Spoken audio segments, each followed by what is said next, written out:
BJP জিন্দাবাদ।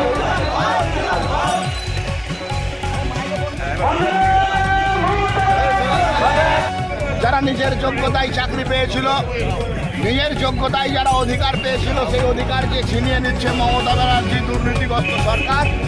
সেই সরকারের বিরুদ্ধে আজকে মিছিল করেছি, মিটিং করেছি। আর চারতলার পরে আজকে আমরা মমতা ব্যানার্জির কুশপুতুল ঘুরিয়েছি সাঁইথিয়াতে। সাঁইথিয়া বিধানসভার মানুষ দাবি তুলেছে, যে দাবি তুলেছে জনতা, গদি সারো মমতা।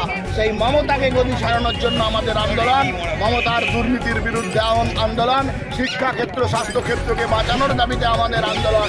সেই কারণে মমতা ব্যানার্জির কুশপুতুল ঘুরিয়ে আমরা আজকে আমাদের সম্মাননীয় আমাদের দুর্গাপুরের বিধায়ক এমএলএ আমাদের অনুজ সাহার উপস্থিতিতে, পার্টির সাঁইথিয়া বিধানসভার কর্মীদের উপস্থিতিতে আমরা আমাদের আন্দোলন সংগঠিত করেছি।